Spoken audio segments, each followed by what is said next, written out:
Sir మా friend ఉన్నారు. Divorce case జరుగుతుందనమాట. ఆవిడ 498 వేశారు. ఆవిడ బంగారం అంతా హస్బెండ్ దగ్గరే ఉంది. కానీ ఆమె మెయింటెనెన్స్ కానీ అవి ఇవి అప్లై చేసుకుంటే ఏమి రావట్లేదు. So how can she retrieve అట్లా? అంటే ఇప్పుడు బంగారం అంతా అంటే వాళ్ళు లైక్ ఫోర్సిబుల్ గా తీసుకున్నారా? అవును సార్. Okay okay. సో ఇప్పుడు ఏమవుతుందంటే మేడం, యాక్చువల్గా మ్యాట్రిమోనియల్ సైడ్ మ్యారిటల్ లాస్ అని చాలా వీక్ ఉన్నాయి మన కంట్రీలో. 498 అలాంటి వాటిలో న్యాయం దొరకడం చాలా కష్టం. ఎందుకంటే అరెస్ట్ ఉండదు, ఓన్లీ నోటీస్ ఇచ్చి వదిలేస్తారు పోలీస్ వారు. సో మెయింటెనెన్స్ అయినా కూడా దొరకదు. మెయింటెనెన్స్ మీకు మంచి మెయింటెనెన్స్ అవార్డ్ అయినా కూడా దాని మీద అపీల్స్కి వెళ్తారు. సో దాన్ని తగ్గిస్తారు.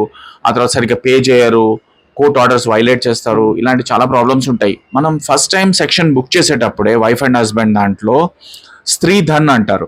దీని మీద honourable supreme court of India judgments, మంచి మంచి జడ్జ్మెంట్స్ ఉన్నాయి. ఈ స్త్రీ ధన్ ఎవరైతే లేడీస్ అసెట్స్ ఉంటాయో వాటిని మిస్అప్రోప్రియేట్ చేస్తే husband and his family, they are liable for section 409 which is criminal breach of trust, misappropriation of property అంటారు. దానికి లైఫ్ సెంటెన్స్ ఉంది.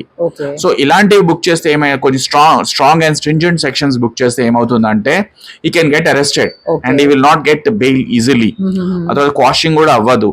ప్లస్ డెఫినెట్ గా వాళ్ళు జైల్లో ఉండలేక, బెయిల్ దొరకక నాన్న తంటాలు పడి త్వరగా కాంప్రమైజ్ అవుతారు. లేకపోతే if you want to get them punished also the chances will be bright. Okay fine.